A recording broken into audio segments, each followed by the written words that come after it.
গণ অভ্যুত্থানে আঁকা গ্রাফিতির ছবি পাঠ্যপুস্তকের পুনঃস্থাপন এবং সকল জাতিসত্তার সাংবিধানিক যে স্বীকৃতি নিশ্চিত করার জন্য কিন্তু আদিবাসী থেকে পূর্ব ঘোষিত যেই আন্দোলন ছিল সেই আন্দোলনে কিন্তু স্বরাষ্ট্র মন্ত্রণালয়ের অভিমুখে তারা বিকাল থেকে দুপুর থেকে কিন্তু অভিমুখে তারা বিক্ষোভ করার শুরু করেছিলেন এবং সেই সংক্ষিপ্ত ছাত্র জনতা কিন্তু আসলে যাওয়ার পথেই পুলিশের বাধার সম্মুখীন হয় এবং তাদেরকে টিয়ার গ্যাস এবং পানি দিয়ে কিন্তু আসলে তাদের যে ছত্রভঙ্গ করার চেষ্টা সেটা কিন্তু তারা করা হয়েছে।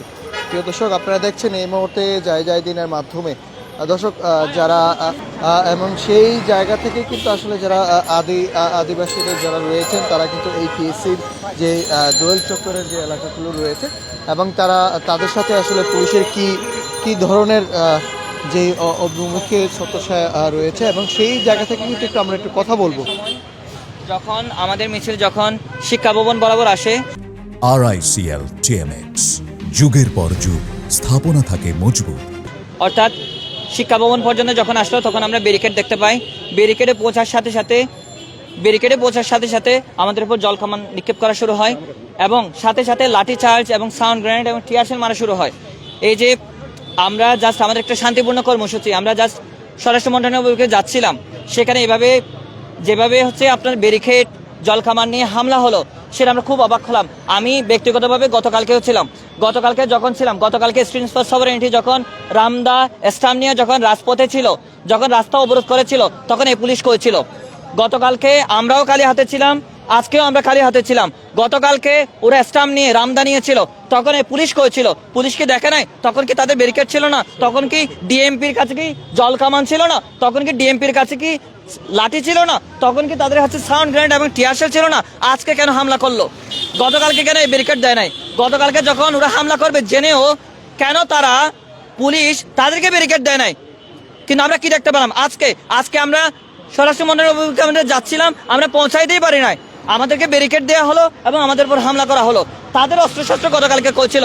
গতকালকে আমাদের উপর যখন মারলো তখন পুলিশের কি ভূমিকা ছিল? আজকে পুলিশ কেন এভাবে হামলা করলো?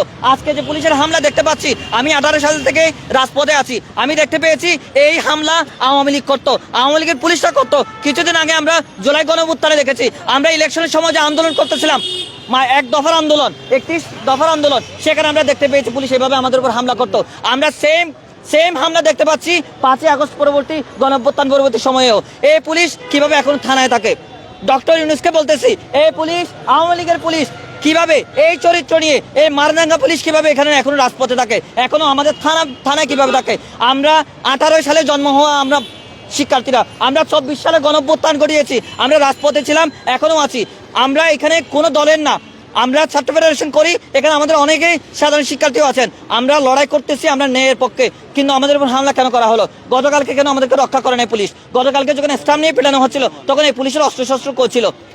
এটা আমাদের কাছে একটি বিষয় দর্শক, যে গতকালকে যারা 2 জনকে আটক করেছেন এবং আদিবাসী যারা রয়েছেন তারা কিন্তু আসলে বলছেন যে তাদেরকে পুলিশের যেই বাধার মুখে স্বরাষ্ট্র মন্ত্রণালয় কিন্তু তারা অভিমুখে তারা ছাত্র জনতা তারা কিন্তু আসলে তাদের একটি ছত্রভঙ্গ করার জন্যই পুলিশ টিয়ার শেল, লাঠিচার্জ এবং যেই গ্রাউন্ড সেন্টার রয়েছে সেই বিষয়গুলো কিন্তু তারা কিন্তু আসলে এই মুহূর্তে দিয়েছেন। এবং আরেকটি বিষয় দর্শক আপনাদেরকে জানিয়ে রাখি যে ঠিক দুপুর 1টার দিকে কিন্তু তাদের সেই ছাত্র জনতার যে আদিবাসীদের যেই জুলাই গণ অভ্যুত্থানের যেই পাঠ্যপুস্তকে যে বিষয়, সেই বিষয় নিয়ে কিন্তু আসলে তারা কিন্তু আসলে গ্রাফিতি যে ছবি পাঠ্যপুস্তকে পুনঃস্থাপন এবং সকল জাতিসত্তার যে সাংবিধানিক যেই স্বীকৃতি নিশ্চিত করার জন্য কিন্তু উগ্র জাতীয়তাবাদী সংগঠন স্টুডেন্ট ফর সভারেন যে কর্তৃক আদিবাসী ছাত্র জনতার উপর যে হামলা জড়িতদের গ্রেপ্তার এবং বিচারের দাবিতে কিন্তু দুপুর 12টার দিকেই তারা সেই জায়গায় তাদের যেই সংক্ষিপ্ত যেই ছাত্র জনতা রয়েছে তাদের সেই সংক্ষিপ্ত ছাত্র জনতার মিছিল নিয়ে কিন্তু স্বরাষ্ট্র মন্ত্রণালয়ের অভিমুখে বিক্ষোভ তারা কিন্তু করেছিলেন এবং সেই সময় কিন্তু আসলে পুলিশের বাধার মুখে কিন্তু করতে হয়েছে।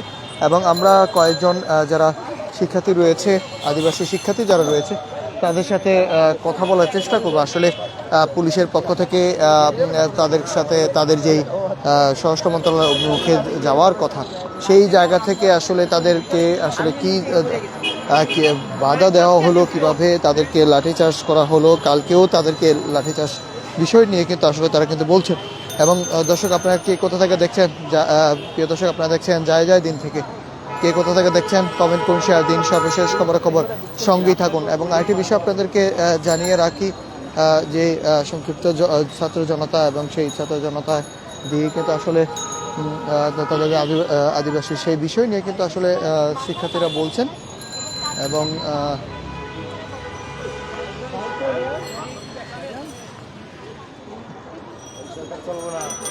দর্শক আপনারা দেখছেন এই মুহূর্তে যায় যায় দিনের মাধ্যমে, কে কোথা থেকে দেখছেন কমেন্ট করুন, শেয়ার দিন, সর্বশেষ খবর সঙ্গেই থাকুন। এবং দর্শক আরেকটি বিষয় আপনাদেরকে জানিয়ে রাখি, যে একটা বিষয় যারা আসলে একটু সেই বিষয় নিয়ে কিন্তু আসলে শিক্ষার্থীরা বলছেন। এবং পুলিশ কিন্তু একেবারে ঠিক সচিবালয়ের সামনে রয়েছে, এবং শিক্ষার্থীরাও কিন্তু আসলে ঠিক ঢাকা বিশ্ববিদ্যালয়ের যে কার্জন হল রয়েছে সেই কার্জন হলের ঠিক সামনেই কিন্তু তারা অবস্থান নিয়েছে। এবং তাদের যেই আদিবাসীদের যেই একটি বিক্ষোভ সমাবেশ ছিল স্বরাষ্ট্র মন্ত্রণালয়ের দিকে,